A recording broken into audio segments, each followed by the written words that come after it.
네, 안녕하세요. 오늘 4주 3일차 수업 복습 진행해 보도록 하겠습니다.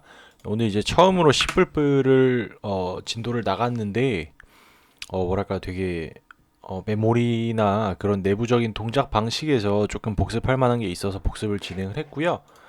그 내용을 한번 설명해 보도록 하겠습니다. 네, 그래서 일단은 객체의 멤버 함수 호출이라는 거에 대해서 설명을 해볼 건데, 우리가 너무나 당연하게 클래스 안에 멤버 함수에 접근을 하려면은 객체를 통해서 멤버 함수를 접근을 했잖아요. 근데 이 멤버 함수가 과연 왜 객체를 통해서만 접근을 할 수 있는 건가 라는 거에 대해서 궁금해졌어요. 왜냐면은 멤버 함수 같은 경우는 객체가 생성될 때마다 생성되는 게 아니거든요. 이 말은 즉슨 객체 고유의 것이 아닐 수도 있다라는 궁금증에서 제가 이제 이거를 막 공부를 해봤어요. 왜냐면은 객체가 아무리 많이 생겨도 똑같은 멤버 함수에 대해서는 같은 이제 함수를 호출을 한단 말이죠. 즉 함수 포인터가 그렇다고 이제 객체마다 함수 포인터를 가지고 있지도 않아요. 그렇게 해가지고 그러면은 객체는 어떻게 멤버 함수를 알고 객체만 이제 멤버 함수를 호출할 수 있는 건가라는 것에서 이제 컴파일러 입장에 생각을 해봤습니다. 컴파일러 입장에 생각을 해봤을 때 쭉쭉쭉쭉 실행을 하다가 객체가 있고, 객체가 이제 어떤 함수를 호출하는데 이 함수의 포인터를 이제 매칭을 시켜주는 거잖아요. 즉 이쪽으로 점프해라라고 함수의 포인터를 이제 뭐랄까 객체가 이동해야 되는 곳에 이제 콜이라는 명령어에 이제 주소를 넣어준단 말이죠. 그렇게 이제 함수 호출이 이루어지는데, 멤버 함수가 알고 보니까 뭐 원래 알고 있었던 거긴 하지만, 멤버 함수가 우리가 이제 멤버 함수를 작성을 할 때는 그러니까 객체를 따로 매개 변수로 넣어주진 않잖아요. 즉 객체점 함수명 이런 식으로 호출하거나 객체 화살표 함수명 하고 매개 변수 이제 우리가 지정한 매개 변수를 넣어주게 되는데, 컴파일러가 해석을 하면서 이 함수는 클래스 안에 정의된 함수네 라고 하면은 해당 클래스 타입의 포인터를 받게끔 함수의 시그니처를 변경을 합니다. 즉 항상 우리가 멤버 함수를 호출하면은 우리가 볼 때는 그냥 예를 들어서 인트 하나 받는 멤버 함수예요. 그러면 그냥 인트 값 하나만 넣어주면 호출이 됐잖아요. 객체점 인트 값 하나만 넣어주면 호출이 됐단 말이죠. 근데 이게 다른 방식으로는 호출이 안 돼요. 즉 멤버 함수만 찾아서 호출을 하려고 한다던가 클래스로 접근해서 하려고 하면 안 됐거든요. 그 이유가 매개 변수가 애초에 매개 변수 타입이 안 맞았던 거예요. 이게 무슨 말이냐면은 컴파일러가 얘가 호출하려는 게 멤버 함수네. 그러면은 이 멤버 함수를 호출하려면 첫 번째 매개 변수로 해당 클래스, 즉 멤버 함수가 소속된 클래스의 포인터가 들어와야 됐던 거예요. 그러니까 클래스로 접근을 하거나 그냥 함수만 호출을 하게 되면은 컴파일러 입장에서는 이 함수는 클래스 안에 있는 멤버 함수기 때문에 이 클래스 타입의 포인터가 필요한데 안 넣어줬네? 내가 알 수 있는 게 없네? 해서 그냥 에러를 내뱉는 겁니다. 찾을 수 없는 게 아니라 이런 이유 때문에 매개 변수가 맞지 않기 때문에 에러를 낸 거예요. 즉 우리가 넣어주지 않는데 어떻게 아느냐? 객체점으로 호출하잖아요. 그러면은 그 호출한 객체의 포인터를 넘기게 되는 것입니다. 뭐 첫 번째 매개 변수로 이제 저장을 해두고 호출한 쪽에서 이제 사용을 해요. 그게 이제 뒤에 설명할 디스 포인터라는 건데, 어쨌든 멤버 함수는 컴파일러에 의해서 해당 클래스 타입의 포인터를 매개 변수로 받는 함수로 시그니처가 정의가 된다라는 거죠. 그러니까 추가로 해당 클래스의 멤버 함수가 속한 클래스의 포인터를 전달받게끔 시그니처가 변경이 되고, 그 시그니처에 의해서 클래스로 접근을 해서 멤버 함수를 호출하거나 아니면은 뭐랄까 클래스로 접근하거나 아니면 그냥 전역 함수처럼 멤버 함수를 호출하려면 안 됐던 이유가 들어와야 되는 매개 변수가 들어오지 않았기 때문이에요. 그죠? 그리고 당연히 포인터를 전달받기 때문에 널 포인터가 들어올 수 있어요. 이 경우 이제 디스 포인터를 사용할 경우에는 에러가 나게 됩니다. 해가지고 이건 이제 다음에 디스 포인터에서 설명을 드릴 건데, 어쨌든 이런 식으로 이제 항상 멤버 함수의 호출은 멤버 함수가 속한 클래스의 포인터를 매개변수로 전달하기 때문에 이거를 객체 고유의 기능인 것처럼 이용을 할 수 있었던 거지, 실제로는 전역 함수처럼 동작을 하고 멤버 함수를 호출할 때 컴파일러가 변경을 해주는 겁니다. 이 클래스의 객체가 매개변수로 전달이 돼야 호출이 가능하고, 그거는 직접 넣어주는 게 아니라 멤버 함수를 호출하는 방향으로 이제 객체를 호출하는 방향으로 이제 객체점 멤버 함수 명 했을 때 이제 비로소 그 호출한 객체의 포인터를 컴파일러가 찾아 넘긴다 라고 보면 되겠고요.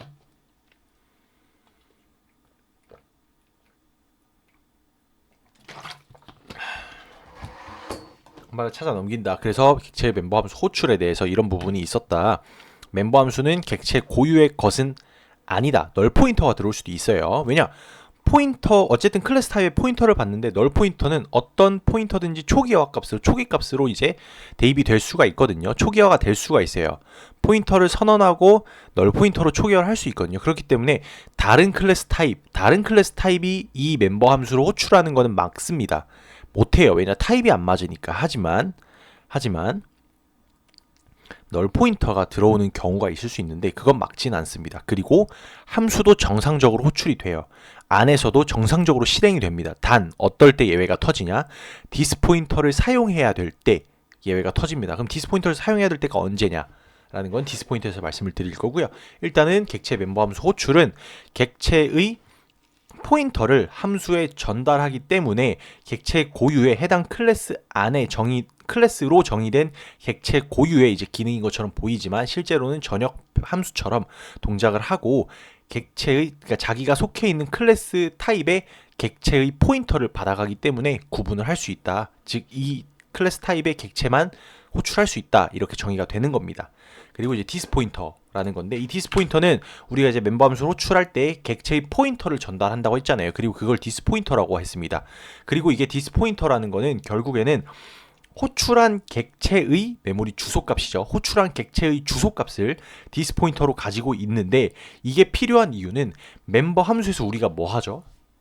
멤버 변수의 값 바꾸잖아요. 왜냐? 멤버 변수는 되게 특별한 경우가 아니면은 프라이빗으로 정의가 되게 됩니다. 프라이빗으로 정의가 됐다라는 거는 해당 클래스 안에 정의된 함수 말고는 멤버 변수에 접근할 수 있는 함수가 없는 것입니다. 즉 멤버 변수를 바로 이제 직접적으로 사용할 수 있는 공간은 해당 클래스 안에 있는 함수에 국한됩니다. 이거는 멤버 변수가 프라이빗일 때 이야기죠. 그래서 멤버 변수가 프라이빗일 때 해당 클래스 안에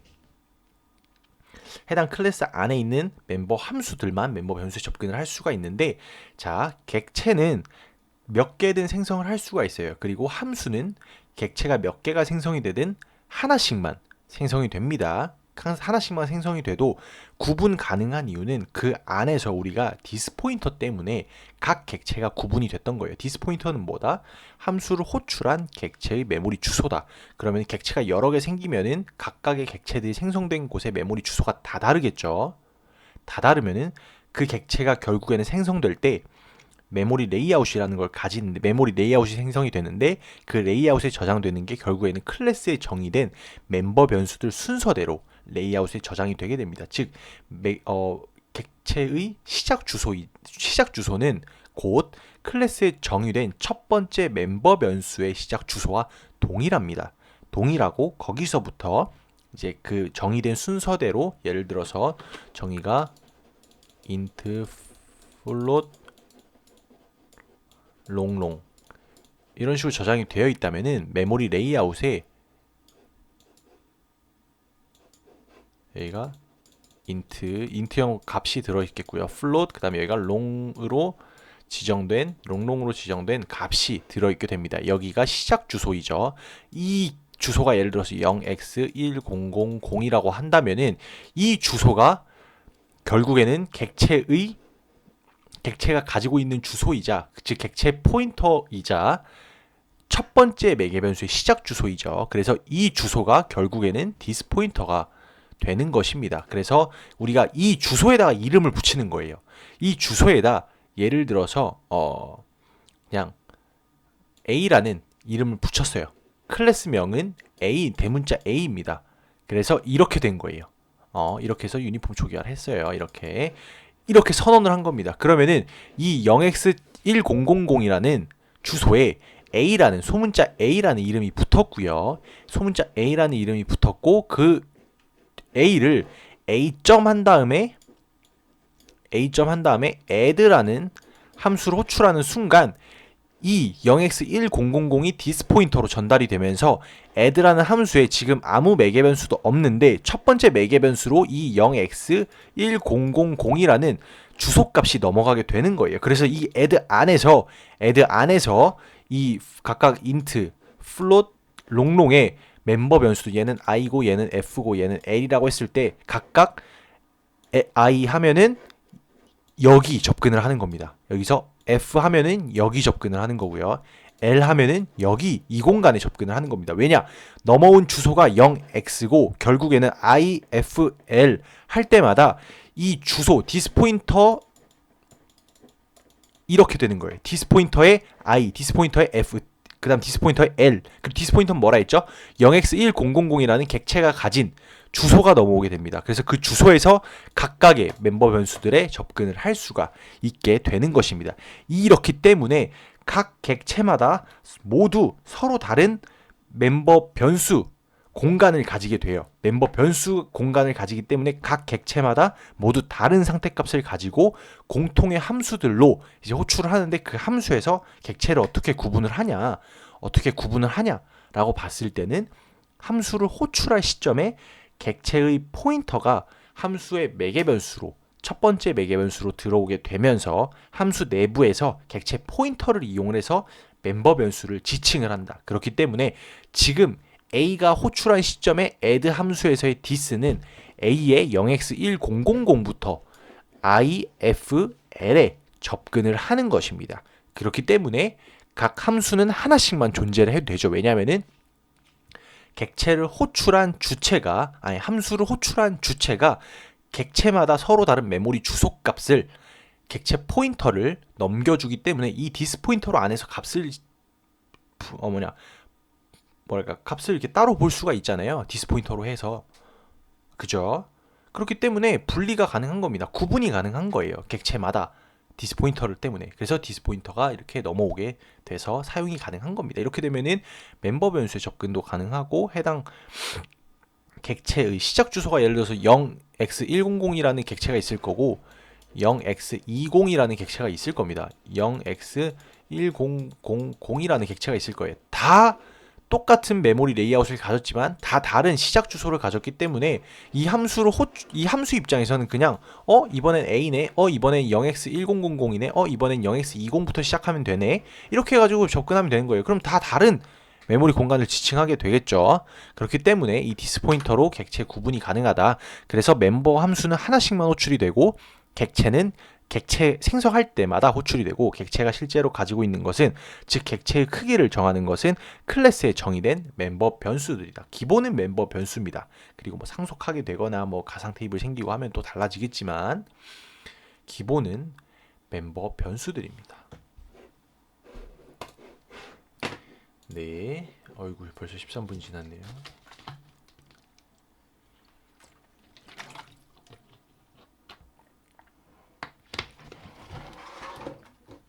자, 이번엔 생성과 소멸 순서에 대해서 좀 설명을 드려볼까 하는데 이건 이제 이렇게 될 것 같아요.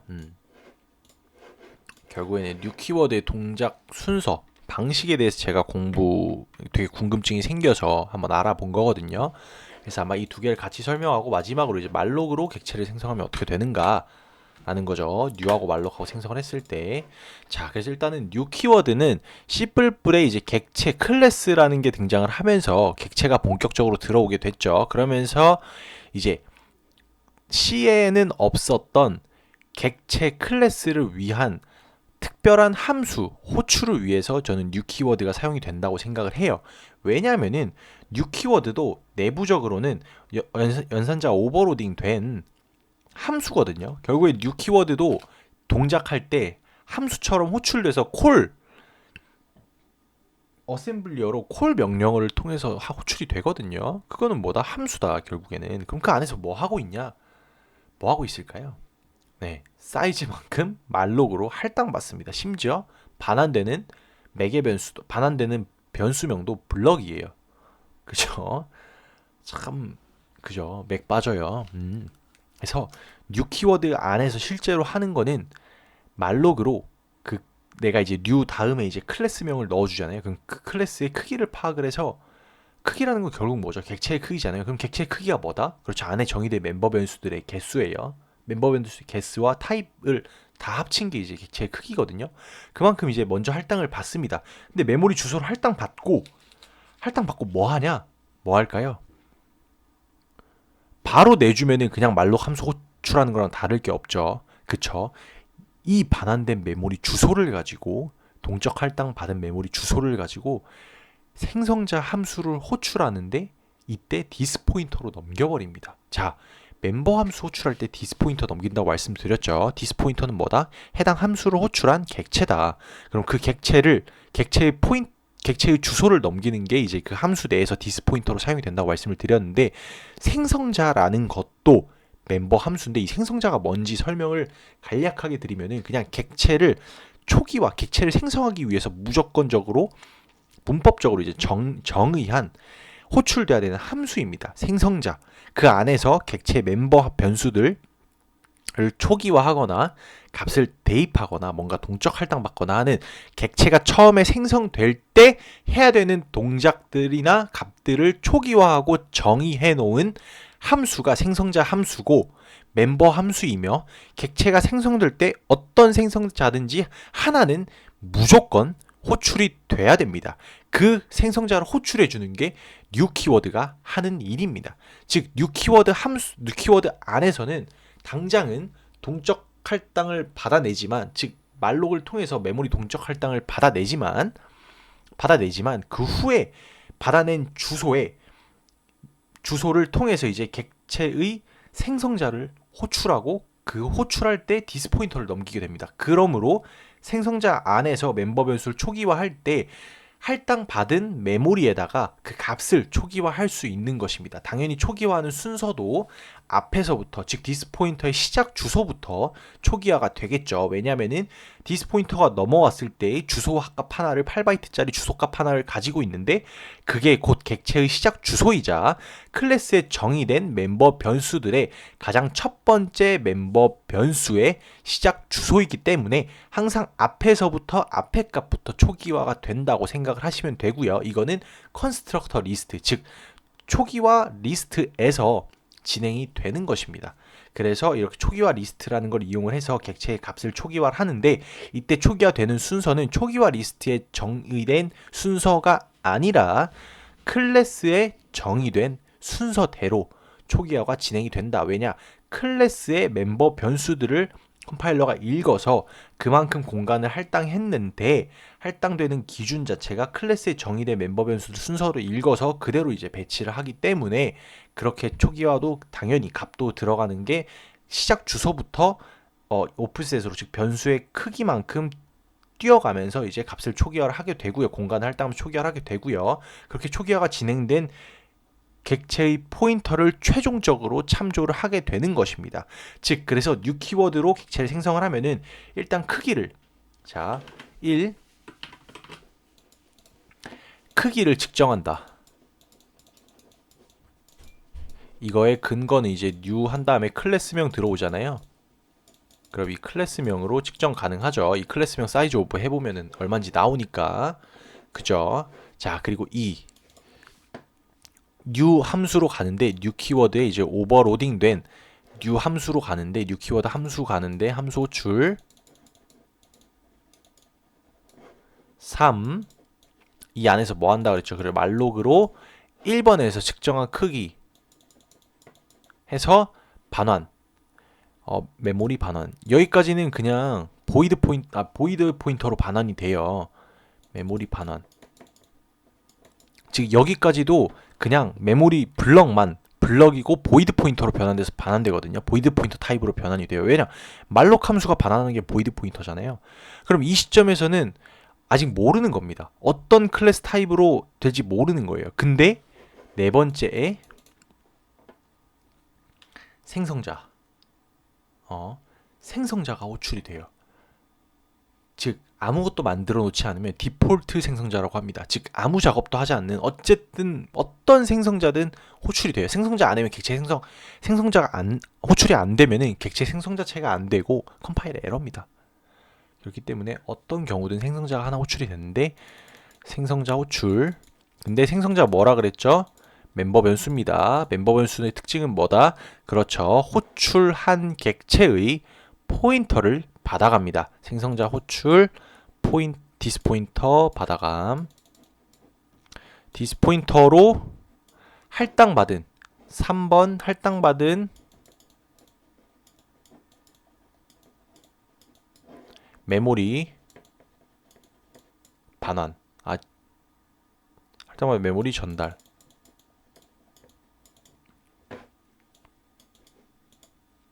할당받은 메모리 전달하고요. 그리고 이 안에서 생성자 작업 완료되면은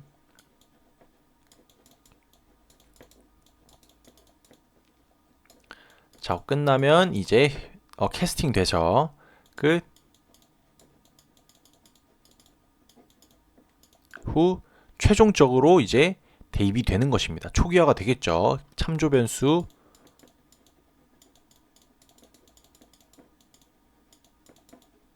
제 화면 때문에 안 나올까요? 생성자 작업 끝 캐스팅 후 참조 변수 초기화, 즉 주소를 이제 실질적으로 참조 변수에 이제 반환을 하는 것입니다. 초기화를 하는 거예요. 이렇게 객체가 생성이 되는 것입니다. 이게 이제 뉴 키워드의 동작 순서와 방식에 대해서 말씀을 드린 건데요. 중요한 거는 이제 먼저 공간을 할당 받는데 크기만 가지고 할당을 받은 다음에 캐스팅이 되기 때문에 그 공간에 이제 멤버 변수들이 값이 초기화가 안 되면 쓰레기 값들이 각 크기마다 이렇게 들어가 있어요. 예를 들어서 int float 더블 순이면은 int 위한 4바이트 그 다음 float 위한 4바이트 그 다음 더블 위한 8바이트 이런 식으로 총 16바이트가 이렇게 잡히게 되거든요. 이런 식으로 메모리 공간이 할당이 되고 나중에 이제 캐스팅하면서 그 클래스 타입으로 이제 사용할 수 있게끔 오프셋 할 수 있게끔 이제 메모리 공간이 각 변수들의 크기만큼 이제 세팅이 된다라고 보시면 되고요. 그 다음에 마지막 생성자를 호출해준다. 이게 가장 큰 특징이다. 생성자라는 건 객체를 생성할 때 이제 초기화하는 동작이나 값을 초기화하기 위해서 안에 있는 멤버 변수를 초기화해 주는데 생성자 역시 member 함수이고 안에 있는 디스포인터를 이용해서 어떤 메모리 주소에 있는 멤버 변수들에 접근해서 값을 초기화해야 되는지를 구분한다 라는 거고요. 이 디스포인터가 있어야 되기 때문에 먼저 할당을 받아야 되는 겁니다. 이게 진짜 중요한 건데 디스포인터가 필요하기 때문에 먼저 할당을 해야 돼요. 할당을 하지 않으면은 어떤 공간에 메모리 값을 넣어야 되는지, 즉 초기화한다라는 거는 그 공간에다 값을 어쨌든 넣겠다라는 거거든요. 다시 복사해 넣겠다라는 거거든요. 어떻게 복사를 해서 넣어야 되는지, 초기화해서 할 때 그 값을 넣어줘야 되는지를 알 수가 없는 거예요. 디스포인터도 없어요. 왜냐? 널이 처음에 넘어버리면 디스포인터가 없기 때문에 디스포인터가 없다라는 거는 객체마다 구분할 수가 없다라는 거예요. 그렇기 때문에 제 생각에 역시 저도 그렇게 생각을 했는데 항상 뉴 키워드가 먼저 호출이 되고 포인터를 받아온 상태에서 그 주소를 디스포인터로 넘기면서 그 주소에서부터 이제 클래스에 정의된 순서대로 오프셋대로 예를 들어서 인트면 4바이트 먼저 시작 주소부터 4바이트 할당해서 데이터 넣고 그 뒤부터 플롯 넣고 더블 넣고 이런 식으로 진행이 됩니다. 그래서 이렇게 말씀을 드렸고요.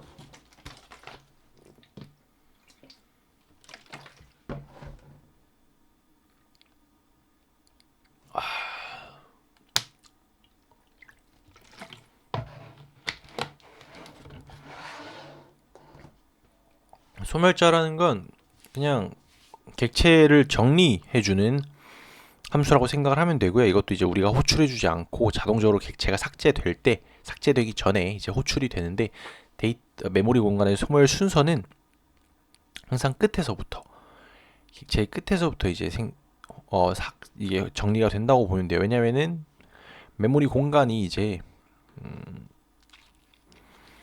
스택 포인트가 이렇게 아래로 내려보잖아요. 이렇게.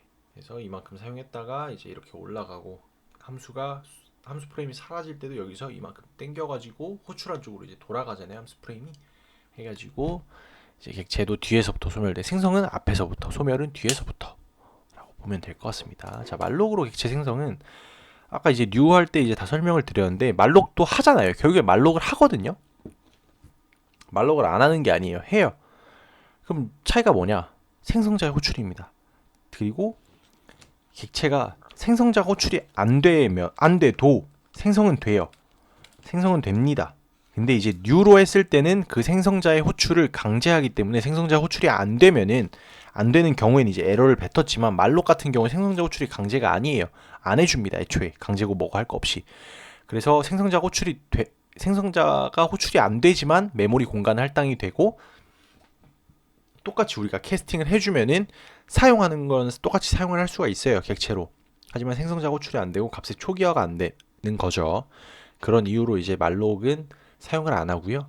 free 같은 것도 free도 이제 그냥 그 메모리 공간을 통으로 이제 해제만 해주는데 소멸자 호출을 당연히 안 해주겠죠. 소멸자 호출을 안 해준다라는 거는 안에서 포인터를 먼저 지워줘야 되는 경우에도 해제를 해줘야 되는 경우에도 그런 걸 해주지 못한다라는 거고 만약에 객체 배열을 생성을 했어요. 그럼 각 객체마다 소멸자로 호출해야 되는데 그 부분도 뭐다? 안 해준다라는 거죠. 그래서 이제 말록은 사용하지는 않고요. C++에서는 new를 사용을 해서 객체를 생성을 하죠. 그리고 말록 같은 경우는 이제 그냥 메모리 공간만 잡아주는 거기 때문에 new 하면은 말록도 합니다. 첫 과정에 해요. 하는 거 말씀드렸잖아요. 처음에 이제 메모리 공간 할당은 말록으로 합니다. 그렇기 때문에 굳이 말록을 쓸 필요가 없어요. 애초에. 네, 이렇게 이제 오늘 복습을 마무리할 수 있을 것 같습니다. 감사합니다.